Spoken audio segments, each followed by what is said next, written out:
Today, Old School RuneScape released the biggest update of the year so far, Varlamore, the Final Dawn. This is the third and final part of the Varlamore expansion and will fill in the last missing piece on the RuneScape map. We've got quests, bosses, skilling minigames, and a ton of new items coming into the game today, so 3, 2, 1, let's begin. Here we go! The Final Dawn is upon us. Varlamore Part 3 in the flesh for the first time. I am excited today to see what's happened to this continent. Oh, it looks beautiful. The map has been filled in. Wow, there is so much stuff going on here. Okay, time to check it out. Here we go. A new area for me to Quetzal into, and this is in the middle of the rainforest. A brand new city. So many new things to do. Even just looking at the new shops, there's cosmic runes in here. That's an Iron Man special and nature runes. No more mage bank for the early game. A flying squirrel. Go on, beast. What is this? The gemstone crab. It's one of the brand new bosses that comes out with this update. This is kind of like a brand new boss, but not really. It's more of a sand crab, an ammonite crab, a rock crab. You click and you can just AFK, and it has a ton of health for you to work through. Not entirely sure this is the intended audience for the gemstone crab. Okay, what happens when he dies? Mine gemstone crab shell. Again, opal, an opal, and an opal. So you can actually get some weird gems from here. And then I'll just crawl through this cave here to the next location. Yes, it respawned and we're back to crabbing. Something about the crab, it's actually less XP per hit. If you see I hit a 32, that's 112 XP. That should have been 128 if it was 4 times, but it's 3.5 times XP. But there's a reason for that. It's not actually nerfed. When you do something like ammonites, you inevitably have to finish crabs when they're on the low hit points. You can't ever hit high number there, so that really does impact your XP an hour. And that's why you get reduced XP at the gemstone crab, although it's about the same XP per hour overall. As for how AFK the gemstone crab is, well, it's very AFK. It's 9 minutes in total from start to finish, and I'm pretty sure it scales based on how many players. So it's always going to be around that time. One downside of the crab, if you are too AFK, you come back to computer a few minutes late, then you won't get that full 9-10 minutes on the crab. You'll come back and it'll be lower hit points. You do get the group social experience of something like Wintertod though, if you're that kind of player. Honestly, I'm super impressed. This rainforest is just teeming with life. We've got tapirs, all sorts of new animals. RuneScape just feels alive. The art team have done a fantastic job on this. This is the new village of Kastori, which is a bit of a farming town. It's got a calquat patch and a fruit tree patch. Wait, no way! Is this a new chin spot? Red chins. Wait, it actually looks like a lot of red chins around here. Maybe this is better than the Feldip Hills. And then there's this rather ominous deep dark hole, which I think is for the new boss, but we'll come back to that later. So much new content today in RuneScape. I love learning about new things and exploring, which is why today's partner is perfect. Boot.dev. Boot.dev teaches you to code in a variety of different programming languages, and it does this by keeping coding fun and gamifying the process. In Boot.dev, it's very easy to understand. You have the lesson here on the left, and on the right, you have the console where you can type whatever code you want, but you're obviously going to have to try and get the right answer. Boots the Bear Wizard is here to help you if you get stuck, so let's pretend I'm stuck and I don't know what a function is, and he can help me out with that. Okay, I think I fixed this code. Submit. And it is all good. I gain XP for that lesson. The best way to learn to code is to write a ton of code, which is what Boot.dev's all about. And Boot.dev's just done a great job of making that engaging. Everything that you're doing has a purpose and you're making progress. Its number go up. It is like RuneScape. So go to Boot.dev and try out their courses for free. Use my code SOLOMISSION to get 25% off your first year if you choose the annual plan. The Final Dawn quest completed. A ton of XP there. This is needed to fight the Delve boss. Wait, hold on. What is this? The Arcane Blade. That actually looks really cool, and it's got a special attack as well. The special's 50% more accuracy and damage, and it applies burn, and it only uses 30%. All right, let me have a look at this thing. Ooh, swishing a 72. That's really cool. And 10 burn damage per time as well, so it's like an 82. As for the base stats, the Arcane Blade is basically a Dragon Sim, which also has a stab option. It's slightly better slash and slightly worse in melee strength. Bear in mind, you do get this thing for free, and it's a pretty decent spec weapon, so actually a really cool addition to the game. Not going to shake up too many metas, but it's nice to see. Also, this quest predictably brought new Naguas, the Earthen Naguas, and new weapons to kill the Naguas, the Earthbound Tekpatl. These things are essentially the stab version of the Sulphur Blades. Now here we go, underneath the Talati rainforest. This hole's been filled in, and behind these doors, the Delve boss resides. Here he is, the Doom of Mukwitol. It's kind of like Fortis Colosseum. After every time you defeat the Delve boss, he delves deeper into this hole. I just got some demon tears from the first wave, but if I descend, then we can go deeper down into another level of delve. Now the boss will be slightly harder with some extra mechanics and sped up. Level 2 done, and at any time I can decide to claim and leave. Just like the Colosseum, I'll claim my loot and I will get out of here. Let's bank those tears because I forgot my mage. Mukwitol Waystone, I believe that's the tradable teleport to get back here. Where does the Waystone take me? It teleports me to the boss. Kind of. There's still a run. These things are worth 300k and you still have to run. Not the ball. The ball, you bastard. How am I'm white and I'm dying. What is this? As you can see, it's going well. All right, I've done Delve level 5. Back to level 6. This is my personal best so far. There are 8 levels.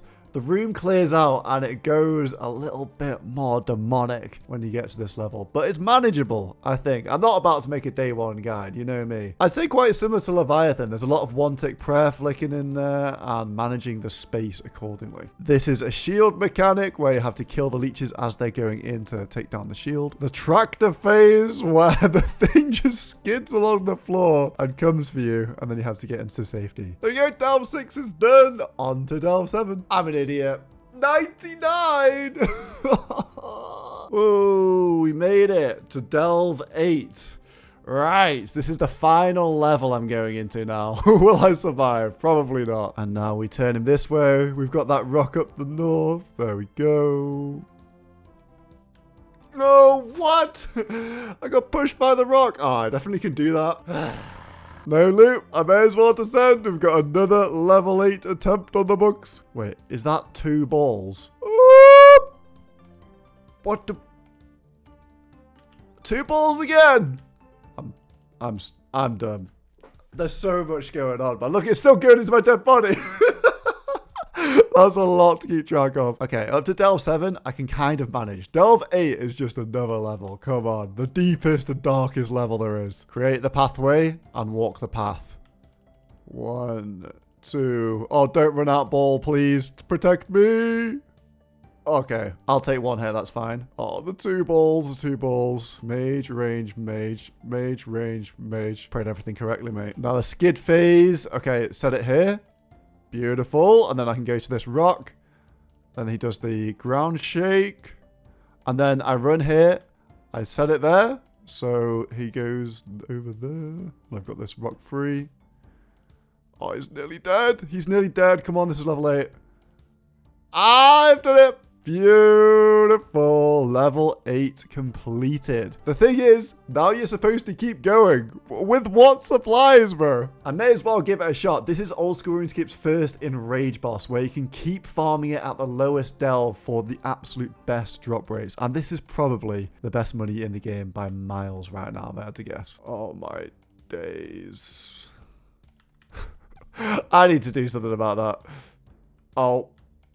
And see, it's stack mechanics, and I'm just dead because I couldn't deal with it, and I'm bad. I completed Delve 8, though. I am happy with that. Okay, that was a very quick 10k Slayer XP. Actually, some nice XP there for less than a 10-minute quest. The Shadows of Custodia. Now, I'm in Auburn because I want to check out the new Slayer dungeons. Ooh, all sorts in here. And here we have a brand new Slayer monster, the Elder Custodian Stalkers. These are 1 by 1, and there are plenty. So it's essentially a new barrage task, a cannon task, a Venator bow task. Very good XP per hour. I'm not sure what they are yet, but I keep getting alchemist signets from these. I've got a few of them. I've got Huasca seeds as a regular drop, which is really good for Iron Men, and broken antlers. We can do something with these as well. But in 300kc, I didn't quite get the drop I was actually after. So we're buying it on the Grand Exchange, the Antler Guard. This is very exciting. Only 2 mil. That's a bargain. Now, there's a reason I'm definitely a bit biased towards this item. It's an all-round offensive item that doesn't require any stats to use. Plus 15 in all of the attacks, plus 9 magic, plus 9 range, plus 5 strength, plus 2 range strength, and plus 4 prayer. That is a hell of a lot of tri-breeding. You can basically use this for everything. And the Antler Guard is pure friendly. That means it replaces it as the best in slot for pures for strength.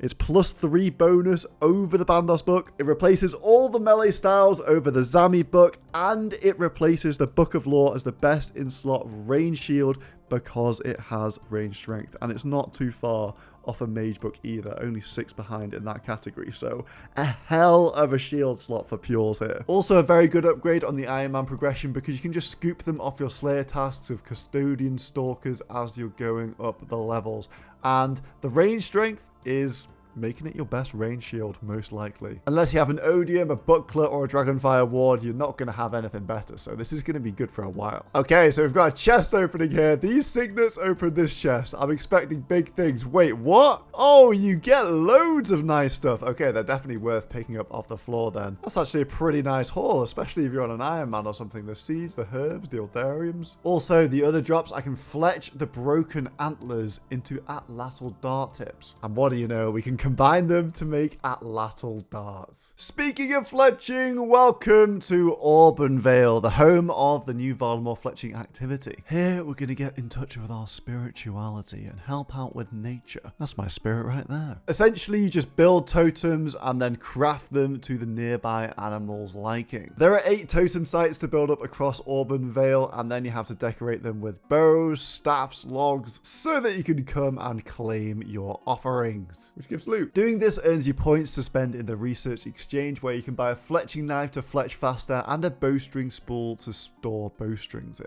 At the top end, you're looking at about 300,000 XP per hour, and you can use lesser bows and logs all the way down for lower XP rates as you level up. I just got a bale of flax from one of the offerings. I opened them and they give me flax. Who would have guessed? I'll be honest, I'm not that big on fletching. To me, it's just darts on a main and broad arrows on an Iron Man, but it does seem quite chill and a good way to get some XP. Now, this is where I normally show off all the Delphos rewards, but it's getting late and I don't think that many are actually coming into the game. And I still can't buy these best in slot boots, even for a bill. For a pair of boots, a bill is insane. So please go and do the Delphos and get some more drops in the game for me, and I'll test them out tomorrow. Overall, Varlamore Part 3, a massive thumbs up from me. Obviously, I love the Delphos, and just the general world building has been excellent. The art team have done a smashing job. This was the world map when old school RuneScape was released. 12 years later, this is what it looks like today. No more black boxes for now.